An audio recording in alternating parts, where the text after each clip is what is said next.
responding to is Southern California has a poor public transportation system, which negatively affects the regions and its residents. The three secondary claims are: one, flawed transportation system harms the environment. The second is that it harms health of residents, and the third is that it prevents residents from networking efficiently. My first point is that any transportation system harms the environment. It was stated that most people use the metro system in France, which is a bit of a jump to conclusion. Of course, in areas with a large population, such as France, there will be a lot of people in a place at once. However, that does not mean that it's the majority of the people. It may seem like a lot of people use it, just like it seems like a lot of people in San Francisco use it, when only 32% of San Francisco residents actually use the transportation system. According to research done by Peter Saplessa, a professor with a PhD in history at the University of Oklahoma. It was also stated that the Southern California transportation system was inefficient and that it was difficult to schedule tickets. However, I have a group of friends that use the local bus system called the Foothill Transit as a last resort if they do not have a ride. They never have trouble finding a bus stop because there's a map on the website that provides them with a detailed description of where the stops are and departure times, making it relatively easy to use for anyone with common sense. Public transportation is more than available in Southern California. If you look inside buses traveling to Pomona, West Covina, Walnut, and other areas, there are virtually no passengers. There is a Southern California Metrolink system that runs through the majority of Southern California. The website is extremely used, prices are low, and there's a map that locates every station. There's also a Southern California Transport website that shows bus and train routes that travel across Southern California.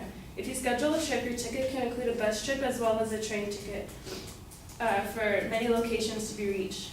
This website can help you book hotel or get a ride from hotels, hospitals, shopping centers, the DMV, parks, museums, and neighborhoods, and many other kinds of places. Public transportation information in Southern California is out there. It just takes a simple Google search. The first reported claim was that there is an increased number of vehicles within a concentrated area caused by a flawed transportation system. However, if San Francisco is used as an example of a city with a good transportation system, why is there such a large number of vehicles there and insane amounts of traffic regardless of the transportation system? The traffic in San Francisco is highly similar to traffic in Southern California. As a Northern California resident, I know this from experience. Construction of roads and highways absolutely pose environmental risks. However, so do large engines necessary for public transportation that cause the release of insane amounts of emissions per rota, which is a harmful gas. Regardless, roads are necessary for public transportation as well. A source is used to complain about the construction of roads. It would be chaos if Southern California did not have roads. Even if people were forced to take public transportation, additional roads would still be necessary since public transportation does not cover all areas. The second supporting claim is that Southern California transportation system harms the health of its residents. However, a transportation system anywhere causes poor health in its residents. Even public transportation systems cause pollution. 5 of the 6 most polluted cities and areas by the ozone layer are either in Northern or Central California, according to the State of the Air and American Lung Association. People living in Southern California have not been proven to have poor health due to pollution from motor vehicles and people in areas with more public transportation. However, it actually has been proven that even with public transportation, the majority of the population still chooses to drive. New York City is the only city in the U.S. with barely over half the population using the public transportation system, according to a chart developed by CNN Men. It was stated that Southern California's auto dependency is due to the current transportation system. However, it isn't because of a lack of public transportation. There's plenty of options for public transportation, and it is easy to use. It is because people choose to not use it. Driving and freeways are a well-known part of the Southern California culture. There's even a Saturday Night Live skit making fun of it. The third supporting claim was that the Southern California transportation system prevents residents from networking efficiently. It was stated that the unemployment rate difference between San Francisco and Southern California was because San Francisco had public transportation systems. However, the speaker even admitted that Southern California had transportation systems as well. It was also stated that the transportation system prevents young adults from social interaction for entertainment purposes. However, people don't generally talk to strangers, especially on public transportation. It is a scientifically proven fact, and in every modern psychology book known as Civil Inattention, according to Psychology Applied to Modern Life. To conclude, since public transportation in Southern California is extremely available and easy to use, then the system is not flawed.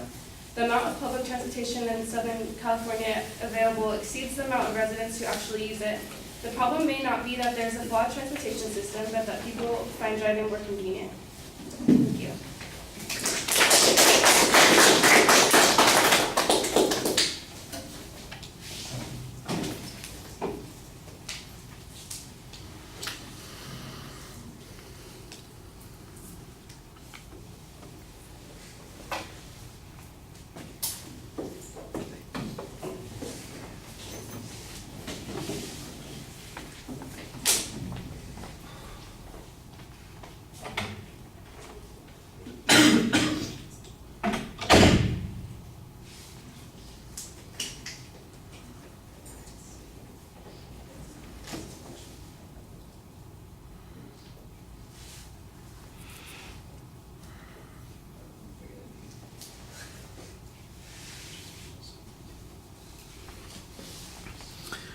Okay, structurally everything is labeled very clearly. I did get a little confused because on the first point, that seems to have two supporting issues in it, and that was not as clear as it needed to be. But the advocate's secondary points were previewed at the beginning of the speech, and you did signpost this as you went through, so that was not too bad. Like I said, it was just a little confusing because that first section seems to be divided up between a couple of different issues.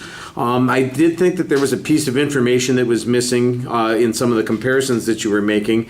You had evidence about the city of San Francisco, only 30% or 32% of the population uses public transportation, and later on you mentioned that New York City is the only city that has at least half of the population that uses public transportation. We didn't get any statistic about Southern California, what percentage of the population uses that. That may, my suspicion would be that it's going to be far less, and that's why you didn't present that statistic. But if you had anything comparable, I think that it would be really useful to have that to show that it's not that far off from what people use. I did think on a couple of the points that you were pretty effective in explaining that that the source of the problem, that the advocate is basically arguing a false cause on this, and that there's really a different cause, and that's people's cultural preference for having access to their car. Of course, the reason that cultural preference might exist is because we built suburbs instead of building up in the first place, 70 years ago, and we built the roads in a particular way.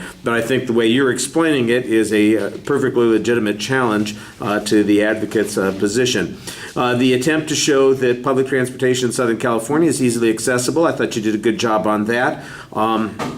The argument about vehicle traffic in San Francisco, I like that. You've got a personal piece of testimony on that. I think it would be helpful to have some backup information on that particular point. On the health issue, you've got a general press on this. You said that there wasn't any evidence that indicated people in Southern California are harmed in their health in any way.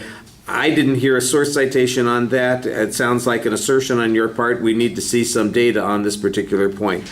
On the issue of working, I think the original premise was kind of a thin link there, and your basic response is we do have public transportation here. I think there's a better argument on the question about whether or not it affects people's working. And on the socialization issue, I didn't remember the advocate's argument well enough to tell if your argument is responsive to it, and you basically take it as a given as opposed to presenting the evidence on that point. And if you've got the evidence, I think you should go ahead and present it.